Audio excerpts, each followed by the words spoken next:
And some of you have probably seen my smiling face here at the Eagle Group before. Gosh, was it the beginning of the year, February? And we did a little kind of 101, Scrum and Agile 101. And I've been helping a lot of your members like Alan and some of your other members. I see Michael Pavic here as well, come through CSM if they want to be a Scrum Master, product owners, if people who like to lead, the product initiative. But my buddy Rob is here with me tonight to come at it from a completely different angle. Because one of the things that I got some questions about was, well, what if I don't want to be the Scrum Master or the coach?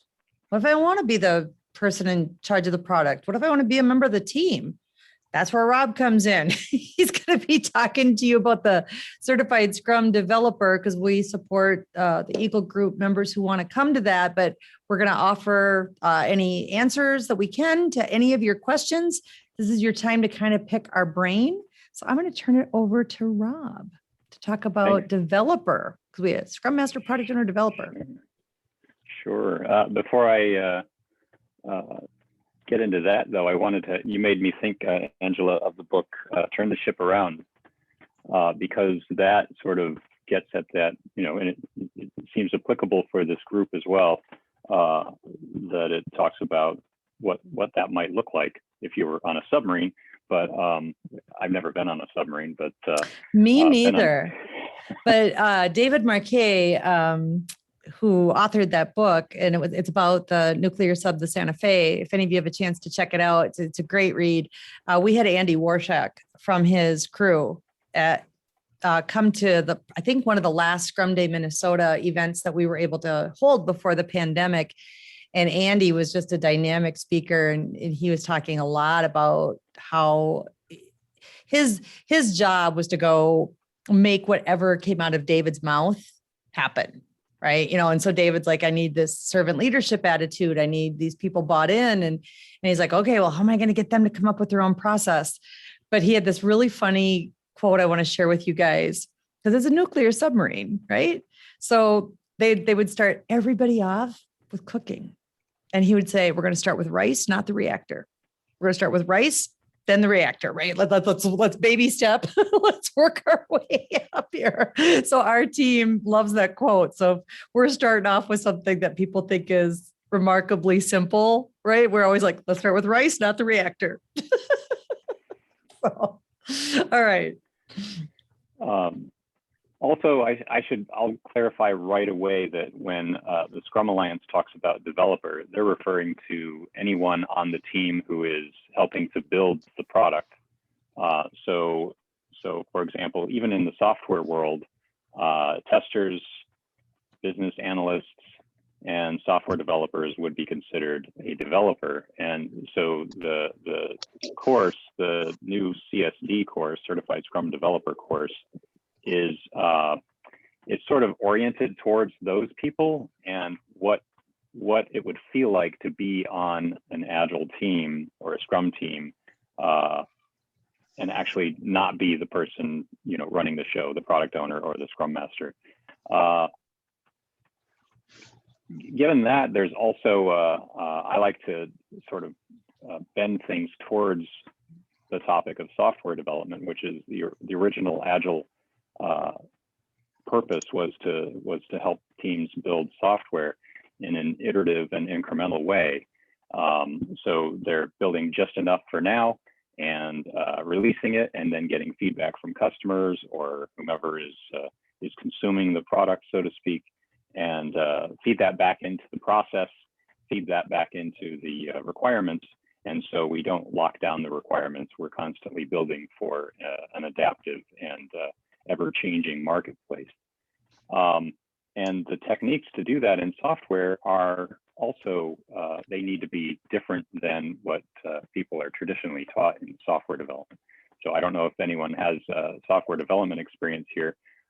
You wouldn't need it to take the course, but if you have, you may have learned different ways of doing analysis up front, and then design, and then code it, and then if there's time left, you do some testing. And that's kind of the sad part about it, is that often the testing falls off the truck, so to speak. And where was I going with that? Just had one of those moments where I forgot where I was headed with that. I was going to say you're Angela, giving what your was I test. thinking? You're giving your testing joke. I don't know. I think you were prepping people to know that developer isn't synonymous with one activity, and we're thinking differently. This is about approaching the work differently. Yeah. Oh, but I was going to say, this is what I was going to say. Thank you, Angela. That helped. If you are interested in software development, I'm going to definitely in my courses, the Certified Scrum Developer and then the Advanced Certified Scrum Developer, there's going to be some at least examination or viewing of actual code. And I'm kind of a firm believer that these techniques that I'm teaching in these courses are the kinds of things where people could pick up from almost from a standstill as far as software development is concerned, and learn how to write code. And especially if all of these practices are followed, you would not necessarily be constantly at the keyboard typing, so you wouldn't have to know all the syntax, but you could be productive within just a matter of maybe a couple of weeks. You could definitely be helping the team out. So if it's some kind of thing that intrigues you, and you're interested in maybe looking at a career change that's very different from what you've done in the past, then it's not, the door's not closed there. The door is open. That's the other thing that's fascinated me too with what's happening out there in the world of work. And it's not even really a COVID thing or a post-COVID thing or anything like that, but technology is running everything. I mean, people will say, well, that's just for software development and that's not something that affects me. It affects all of us, right? I mean, look at your car's way more code anymore than than machine. And there are entire adult boot camps just dedicated to teaching adults how to code. The University of Minnesota is one of our partners and also partnered with Minnesota Deed, to get people into those programs. So it's just blowing my mind, like how at any age, at any step in their career, people who've been in the service, people who've been caregivers, people who are just like, I want to do something totally different. Those opportunities are available. And so I'm really excited that the Certified Scrum Developer now has kind of come out and given that opportunity from a team perspective, because you can add value on a team regardless if your hands are at the keyboard, like you just said, because there's people who could do real-time reviews. They could be representing the customer or the user's perspective to test first. And so it's really kind of an interesting time to break a lot of these preconceived notions. In fact, some of the techniques that we talk about now are whole team techniques where the entire team is working together. So, if you were a business analyst, you could be working on the software. You could be working on test scenarios for the software right alongside a software developer, and at the same time learning, the programming language that the developer's using, or vice versa. So it's very collaborative and very much in line with, it's collaborative. It's super collaborative. Do we want to open it up for questions, or did you have anything you wanted to go over, or how would you like to tackle getting people asking you about this stuff? Questions would be good. Well, I just for the folks who may be new here, could you actually do a 3-minute summary of Agile compared to Waterfall, just so we all are operating on the same page on that one? You first, Rob. Yeah, okay. You'll back me up. Well, and my perspective might not be the same as Angela's, but so Waterfall was what we call a gated approach, which is phased. So you would do analysis of what it is that the consumer needs.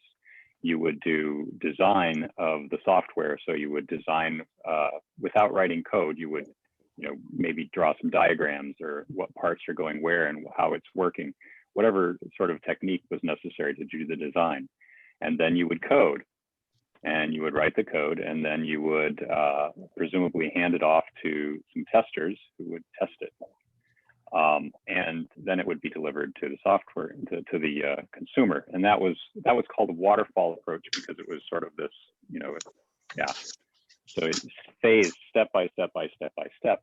And I don't recall the author who first described waterfall. I can never remember his name, Angela. Dr. Winston Royce. Winston Royce, and his And that book, paper was published in 1970. And the only reason that's ringing my bell is because somebody was talking about being born in 1970 when we had our romper room conversation earlier. Right. So this is as old as, at least as old. Well, oh yeah, there Aaron's showing the picture. Aaron's got the picture. Oh, okay, good. Do you want to go with me over the week? Because I have to take her my books. And then I'm hearing somebody else, so I just wanted to. Oh, I just want to know if you want to go over there with me. I think somebody is not on mute, Alan. I don't know if you have the power. I'm trying to find them. Where are they at here? I'll just start muting people. It's Frank. It's me. Hi, Alan. Hi, everybody. Hi, guys. Sorry. No worries. And Royce, he himself, he outlines this, and he says this is not a good approach for software development, but we didn't really have anything else at the time. And what Agile does, in my experience, has been to try to layer all of these things so that they are happening as much as possible in tandem, in parallel. So you are analyzing, designing, coding, and testing all at once. In fact, we recommend that we do the testing. We write a test first, and then write the code, and then basically design it after we've written it, which may sound really strange, but that's actually how it works. So as much as possible, removing these gates. And the reason why is because if something goes wrong down the line, like the tester finds something, well, is it really the developer's fault? Did they write the code wrong, or was there something wrong with analysis? And that feedback loop is not a good thing. It's feeding back into rework, and we're trying to avoid rework. So catching these defects and catching the mistakes that we make, we're actually creating processes that allow for mistakes instead of try to remove mistakes from us fallible humans. Software development is being built by us, so we need to find ways to make it okay to make mistakes. And that's essentially what we're doing here, is catching the mistakes as quickly as possible before they get to the consumer, who's going to be angry that we left them in there. I think, what you said about the mistakes too, that waterfall, the handoff, the picture Aaron held up, also breeds what I call the blame game. Oh, I just build what's in this document. I didn't gather these requirements. Oh, I just tested. I had nothing to do with building it. Well, that's not what I asked for. It's just what those people delivered, from IT or from information technology. And that's really what the waterfall or the project management, SDLC, it's got lots of names that you guys will hear, really promoted, not just those series of handoffs, but in my experience was the blame game. So when I found Agile, and it's all about people working together, right? So Scrum in particular is based on a rugby huddle, which is called a scrummage. So it's like, oh my God, this is an enormous amount of common sense. You mean people can just talk to each other? They can just figure it out? And so there's no handoffs. It's all happening real time. And then they're showing it to the customer and getting some feedback and adapting it and showing it to the customer.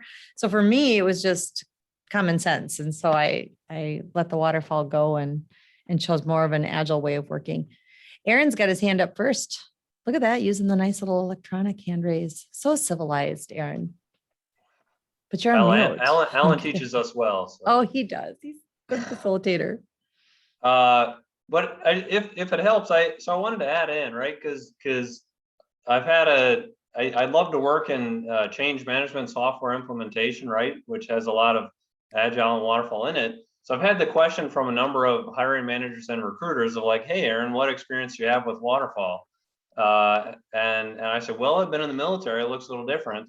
But if it helps people, on my handy cheat sheet, I said it's very similar to the military decision-making process, right? So software concept is the receipt of mission, requirements analysis is the analysis, which we do, Architectural design is making a tentative plan. Detailed design is a course of action, COA analysis and comparison. And then we move down to system testing. Well, that's our implementation and revision. So I think it carries over. So if I can sell this to hiring managers, that's what I'm trying to do. But it's taken a while. So anyway, if that helps anyone. Nice. Thank you. Was that correct, or am I totally out of line and I'm just? No, I would agree with you. And, without going too far back into the history lesson, Rob brought up the Dr. Winston Royce paper, and I confessed that was from 1970. A lot of these ideas, just to get your history lesson in, originated in government contracting, which is outside the scope of the class that Rob and I teach. But you guys have lived it, it sounds like. So it did originate there. It's just that Project Management Institute, PMI, they put some rigor around those ideas out of government contracting in, I think it was like 1968, 1969. And so you started to see, PMP, Project Management Professional, but Royce's papers where they started calling it waterfall, just because of the infamous picture that you held up there. And then there's parallels here with in the Agile world too, which is why I brought up the turn the ship around, which is sort of like, give people the space to do their jobs correctly, and give them a goal, and you won't have to micromanage them. So it's there are apparently similar philosophies in some of the military world as well, but totally. And what I always see is from this group is I always see people from this group who have served in the military more readily understand when we talk about the concept of servant leadership, or when we talk about team, right? And working together. It's like, we don't care how you do it. Here's the objective. You guys go figure it out, right? Like, here's the objective. Here's the standards that need to be met, which in Scrum, we call that definition of done. Any Agile method is going to expect that, okay, here's the problem that's on the table. Now you guys work together, get her done. And so that's something that I really appreciate that this group tends to get more readily than some people who came to their waterfall experience from a different route, because they don't seem to get that as readily sometimes. Was there another question, Alan, or was that enough to satisfy the kickoff that you were saying? Explain. Okay. Well, I did have a comment. Yeah. On waterfall, Agile, and having a military background, and that you can actually, like when I first was doing my transition, you can run into a lot of biases if you're coming out of the military, because they only view you as a waterfall type person. My very first phone interview was with a small company that did web development, and their first comment, and my background had been in product management and project management with the military. And their background, their first question was, why would someone like you want to apply at a company like ours? And then it kind of went downhill from that point, which was already at a great starting point. And it was really kind of a lot of comments about, and if you've ever seen the acquisition process for the military and government, it's a horse blanket that literally makes people have seizures upon seeing it, because it's so convoluted. It makes waterfall look super easy, because it's so complex. Michael, you're absolutely and right. So about that can be some of the biases that you run across when having those conversations. So there's a couple things to keep in mind if you are applying for jobs that have an Agile background and you're not quite sure where you might fit in. Angela and Aaron both mentioned things like the servant leadership, and as well as the cross-functional team management role that you always do. The other piece that really applies is no plan, survives contact with enemy. No Gantt chart, survives contact with anybody. And really, when you are deployed and constantly True. fragging and changing what you have to do based off of that reaction with the enemy, that's a lot like having to do very agile development. That there's a lot of relevancies in what you have to do in a combat scenario to agile. Yeah, we had our plan going in, but that plan went out the window, 3 times, in 3 seconds when the enemy decided to be over there, or they outmaneuvered us on the IO front or whatever. And so these are ways you can kind of apply an agile mentality and try to get over that hurdle of and the perception of military people being unflexible. Hey, Michael, this is Greg. I've got a quote for you that sums up what you just said from Dwight Eisenhower. He said, "Planning is essential, but plans are useless." Yep. Got a question for Angela or Rob, and here's the question. So being a non-IT project manager guy, if there are any books that you recommend on Agile, that would be great to share. So many. Which end of the pool do you want to start at? The little one. I'm gonna let Rob talk, and I'm gonna load up the chat.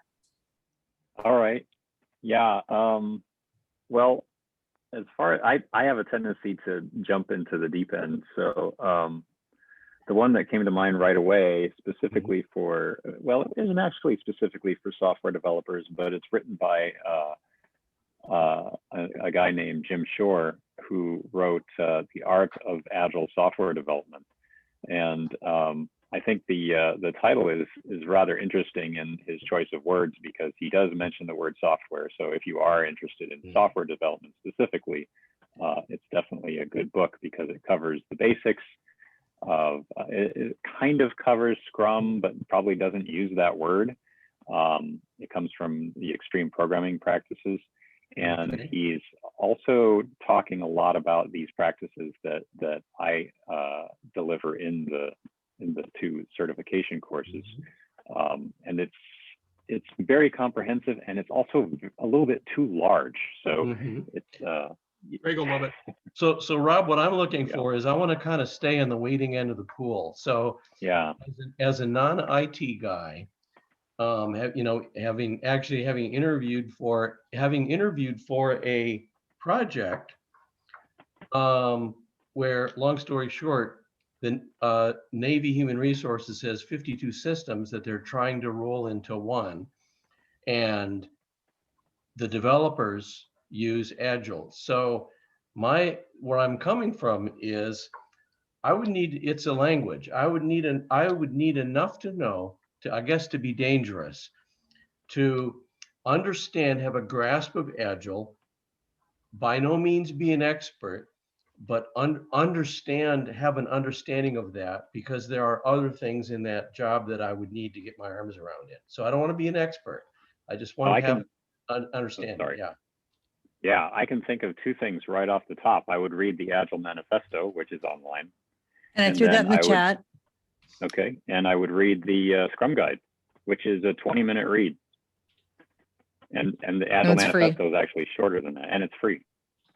And that's definitely dipping your toe in, but it'll give you a taste for if you're headed in the right direction, or want to be headed in that direction or not. So I threw somewhere. Yep, I threw the free Agile Manifesto in the chat, the free Scrum Guide in the chat. The only thing that the Scrum Guide won't do for you is it won't explain the Scrummy language. But the book that I put in the chat that I would start with, because I sent you my whole bookshelf, I conveniently have it on my website. So it's like, because people ask me so often, like, what books? And I'm like, here you go. But the one that I would start with is Ken Rubin's Essential Scrum. One of the things that Ken is really great at is explaining all the terminology. And he's got some really great graphics that he created to, diagrams and stuff. If you like pictures, I'm the kind of person who likes pictures. And he gives a lot of that along with the book. So, those pictures are open source. Those illustrations are open source. And I think if Rob wants to chime back in, I will go look at his website. I think Kenny has even put a free glossary out on his website that I'm going to go find for you. Oh, and I'm just supposed to fill in dead air here. Yeah, Come on. well, I'm being Vanna because I gotta type here while I'm looking for his glossary. Okay. Hey, this is Renee. I could fill in a little dead air. If you're interested in copying the chat, just remind everyone, if you open the chat box and go to the bottom right, you'll see a 3-dot ellipsis. And if you click on that, it'll give you the option to save the chat. And you can go ahead and save the chat to your desktop.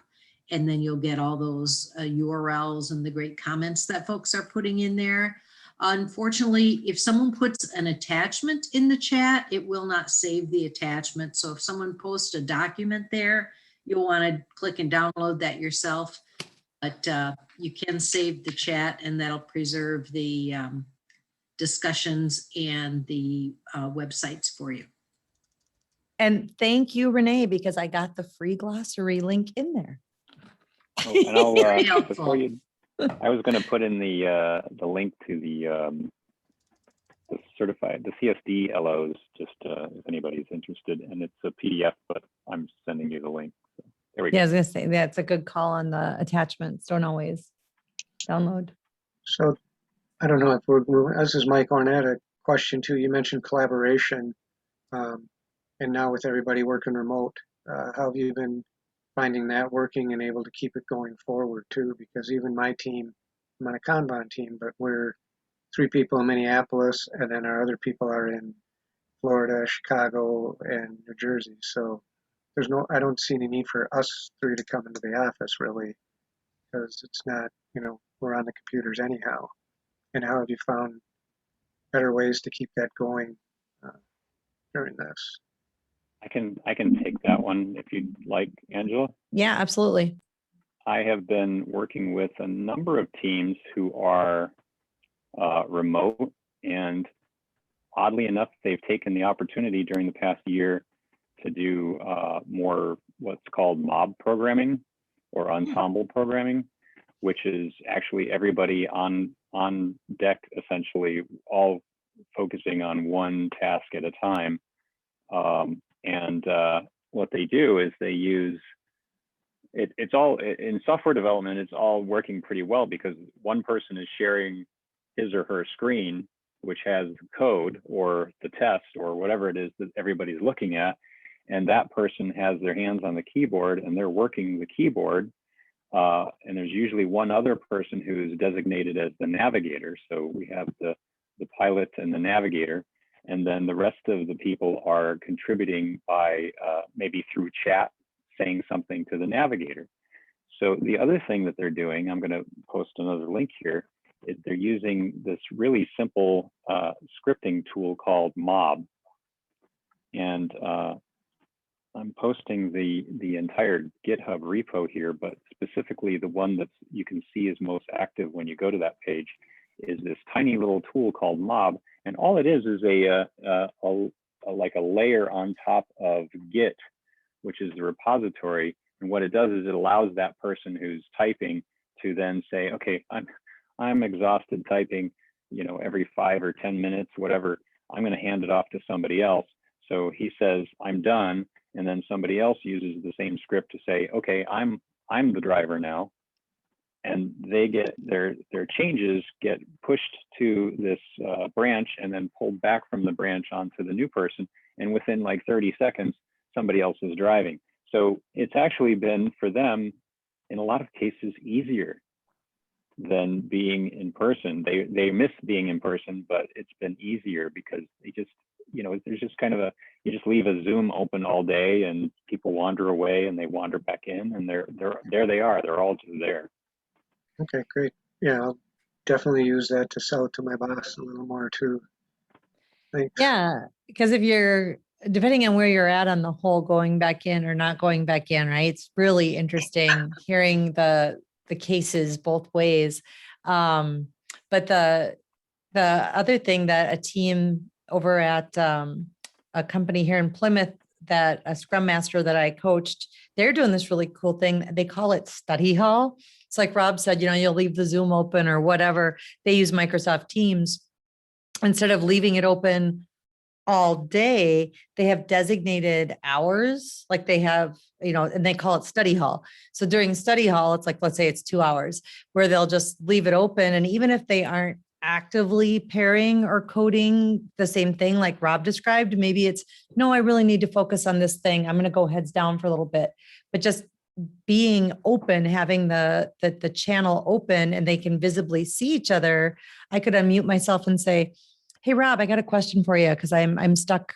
Can I run something by you? And they've just found that that's been a really nice thing to keep their connection, but then also to keep the productivity that they've enjoyed since they've been virtual too. Because one of the things another team told me is no management drive-bys right now. No management drive-bys, getting interrupted can stay focused. So there's that too. So that's why managers insist everybody come back into the work. Oh gosh, that's such a loaded topic. I belong to a group of female business owners, women entrepreneurs, and we're supposed to, help each other and support each other and coach each other and whatnot. And I was so disgusted with my peers because they're talking about, well, how do you know that they're really working? How do you know that they're really getting anything done? I'm like, don't you trust the people working for you? Well, of course I don't. Well, why do they work at your company? Who hired them? Let's talk about you for a minute. Hire people you trust. Right. I have not worried a moment about our team, in the virtual realm. I know everybody's working, and maybe a little too much. Maybe we need to talk about boundaries, right? When to log off for the day. Right. Well, and Agile is, well, it was originally and still is the idea behind it being radically collaborative is one of the terms that I use. And I often suggest that, especially to testers, if you find yourself sitting alone, it better be lunchtime because you're doing just-in-time business analysis if you're a tester, and developers the same. It's actually easier to work together. And one of the strange effects that this has, whether you're on a Zoom call or whether you're in person, is that if you're working together and somebody comes and interrupts you, if it's even if your manager comes to interrupt you, if they see you alone, it's easy to interrupt you. But if they see you working with somebody, there's clearly a difference between working with somebody and playing video games with somebody. I mean, there's a completely different, set to your shoulders and everything. So they can tell, and they will, if they need to interrupt you, they will. And if they were just going to ask you about, last night's football game, they're going to skip it. So more efficiency by collaborating radically. Love it. Other questions for developers and Agile in general?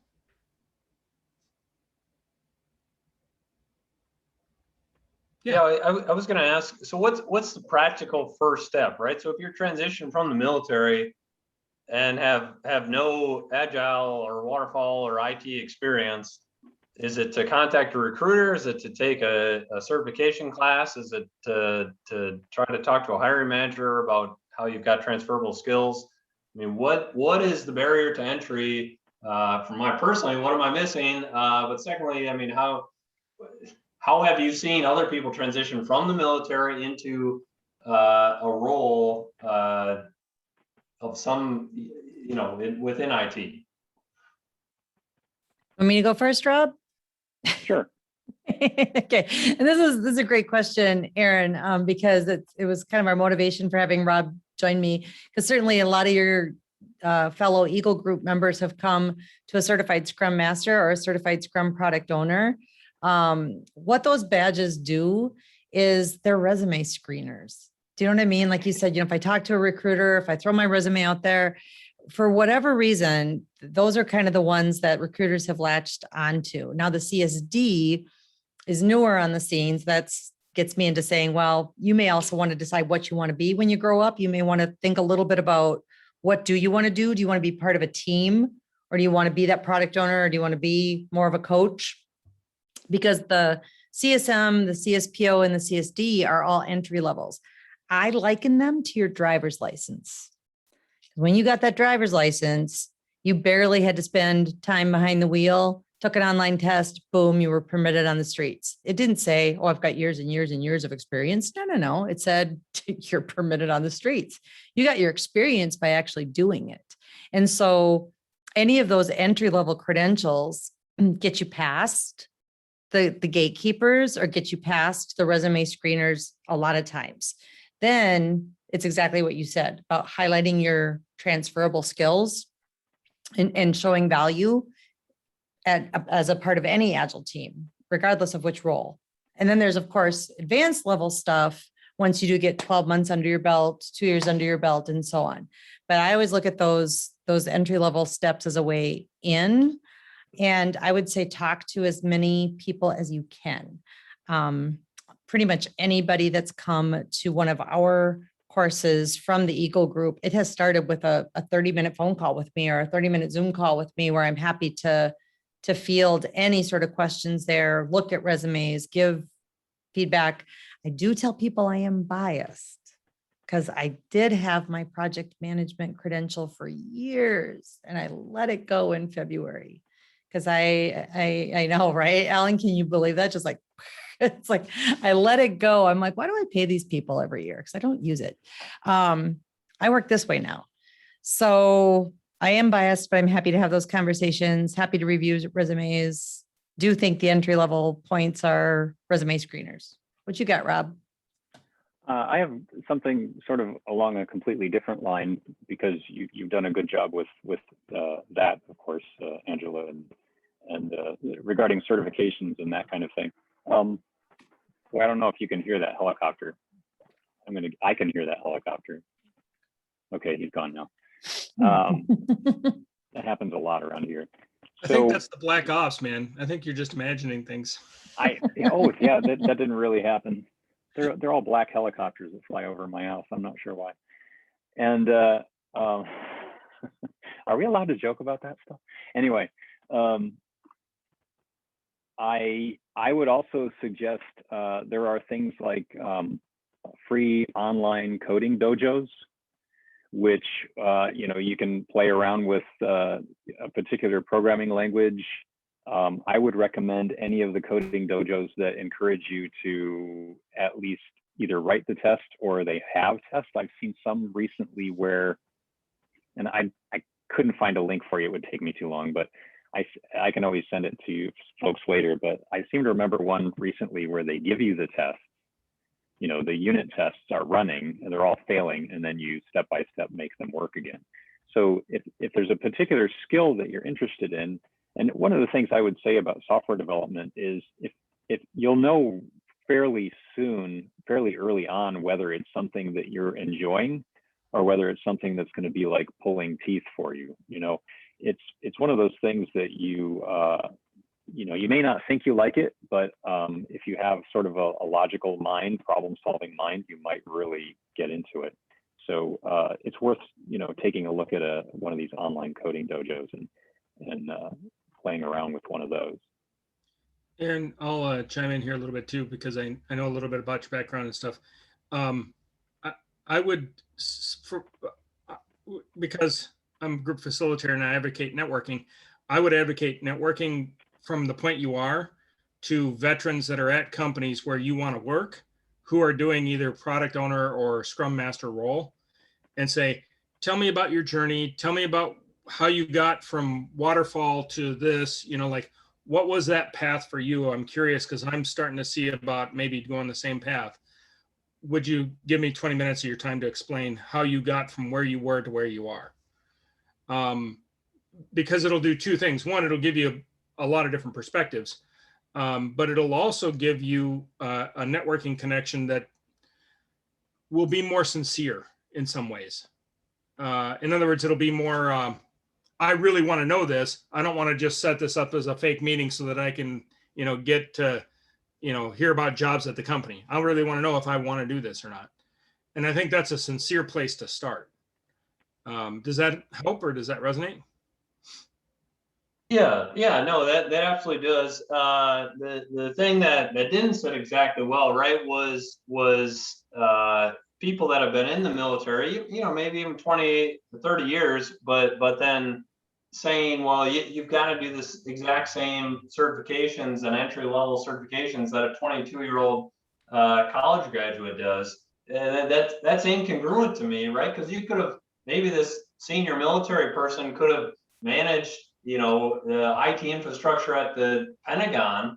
Sure. Well, now they have to go back to the Scrum Master 101 course. I mean, is there no lateral transfer from what you all have seen? You know, does the head of IT at the Pentagon now have to go back to be, you know, a Scrum developer? I mean, Yeah, and unfortunately, no, and that's not just with the Scrum Alliance. And the reason I'll let Rob speak for himself. The reason I stay affiliated with the Scrum Alliance is because they support veterans, because they support all kinds of groups. They're nonprofit.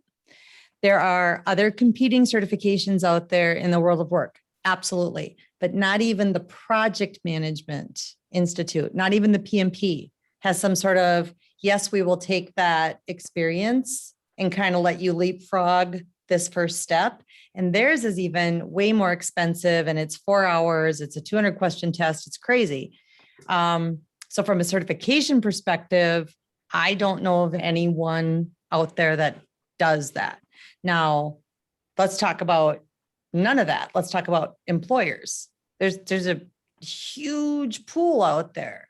Not everybody is going to throw a requisition out there that says, I'm looking for this certification. They might say, I'm looking for these applicable transferable skills or equivalent. My point was just saying a lot of them are the resume screeners, whether that's right, wrong, bad, good, indifferent. They just tend to be resume screeners. So I'm all about helping people get past that gatekeeper, so to speak. You know, when you're trying to even get to the conversation with the hiring manager to say, here's my transferable experience. Yeah. all right, thank you. Mm-hmm. In my experience too, and of course my experience is a lot older. When I was doing a lot of software development, I haven't done actual software development, I don't think, since 2003. But there were always organizations around who knew that they weren't going to do the I don't know what you would call it, resume, you know, filtering kind of thing. They were going to look at people as individuals. They tend to be smaller companies. I wouldn't shy away from smaller companies. In fact, the company that I worked for the longest, 7 years, was a Minneapolis company, way back in the day. And they were 12 people, and that was probably one of the best times of my career. So, you know, smaller is good sometimes, and they're not going to be. They probably, you know, a lot of them don't even know what a CSM is, or Right. if they put it on their, you know, requisition, they might, you know, if you go in and applied anyway, they'd be okay with that. You know, they're going to manually go through those things instead of having some sort of computer program Screener. throw you out. Yeah. Good call, going the other direction to the small companies. Cause like Alan was saying, you know, wide variety, right? Try to cast out a wider net and talk to, cause some of the other members of this group are at very large companies. Alan, you're at a very large company, right? So that might be just our predisposed mindset, right? Cause I think I introduced you to Troy Temple. Yep. Who gave you some of his time to talk great about man, that too. And the irony for me is that Troy is one of the people who told me about this group, but I'm like, how do you two not know each other? How can I help? So I wound up putting them together. But yeah, small companies and big companies alike get that perspective. Hey, Aaron, I don't personally see it as a step back. Me personally, I see it as finally project management taking a step forward as an industry. That's how I see it. Like they finally caught up with the way I do things. In my, you know, I say my way, it's a lot of the principles from the military that I learned about putting people first and, you know, really bringing character to the equation rather than trying to bring a process first, right? You know, knowing that people are motivated by how much you care about them, not how much you process them. You know, all these things are fundamental to the military, and it just, you know, project management never took account for any of that. And it was finally like, okay, good. Somebody finally invented a a discipline that works the way I work. Well, come to find out, one of the co-founders of it was an Air Force vet. Mhm. So, you know, unconsciously, he pulled a lot of those things from there. And as far as for work goes, you know, the job that I've got right now as an agile coach, I'm learning. The organization they're doing agile. The group that I'm in, OptumRx, we're agile. So buzz off. We don't need an agile coach. Which is cool, right? Because we're all agile now. Okay, well then how can we make it better? Well, I don't know. I'm doing my Scrum, so you know, I ain't got time for you, right? Well, what it turns out, what we're there to do is to actually work on the enterprise itself, the culture, I'm losing the word, but the barriers to success that come from the strategic or from the cultural perspective, right? So helping the process get better, not just a team get better. That's some high level enterprise business analyst type stuff, if you will, but it's really, it's evolutionary, right? We're helping this company develop and grow into a new state using what I already know. In fact, I talked to my boss today. I said, you know, you are overlooking the military veterans that are in these groups that can actually start helping change hearts and minds. You know, the character that my leaders have is one of caring about people first. Like, you guys are under leveraging that. There are a whole bunch of veterans in this company that want to help you be successful because of that. So she's like, oh, you know, and so it's about being able to leverage and create success at a whole different level. Yeah, and so I shut him up. Oh, well, I was just flashing back to the Eisenhower quote because one of the values right in the Agile Manifesto that we threw in the chat is responding to change over following a plan. And how many times in project management, Alan, have you heard follow the plan, right? Just follow the plan. Here's do you need another copy of the Gantt chart? I'll get you a copy of the Gantt chart. Yep. Well, change happens, right? So it's right there. And then individuals and interactions over processes. Not without a change order, it doesn't. Stop changing. Or when people say change control. Yeah. Can't control change. I think those people must have no children. Can't control change. Aaron, I'd be happy to talk with you offline about kind of what I'm experiencing for sure. Or get you connected with some of the folks that we know will give you 20, 30 minutes of their time. Sure. I do recommend Troy though, for sure. Oh, let's put Troy's email address in the chat. This is being recorded too. He's gonna go. Thanks, Angela. There's a Troy on here. I don't know if that's No, it's a different Troy. okay. And sorry for the questions here. Could you put in the chat that I think you said there were three, the CSD, CSPO, and there was something else? Yep, CSM. I can do it for you. Oh yeah, Angela, how about that? You were gonna maybe show that diagram. I can pull that up.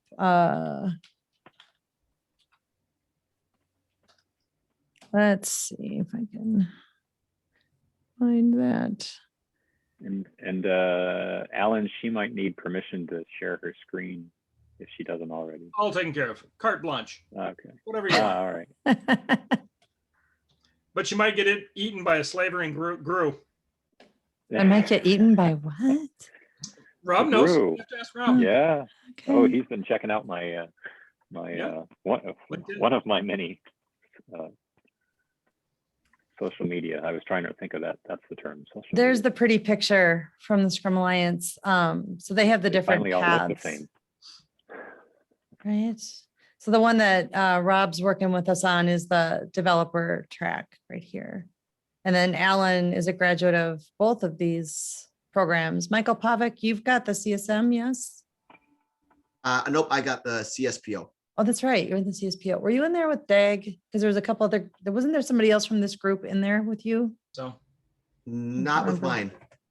Okay. Well, and this is, I don't know where the status of this is now, but Aaron, you had mentioned, do you have to go through the training? And aren't there other ways of like getting coaching?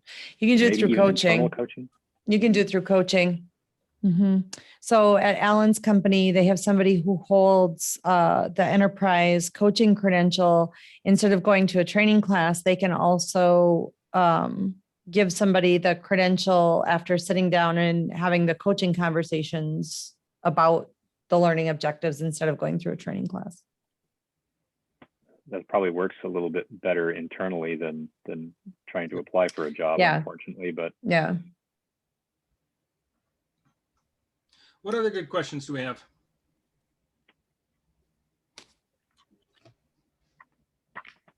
All right. Well, then I'm going to stop the recording here. I want to thank Angela and Rob both for their time, and we had a great discussion, and I appreciate you coming on. And any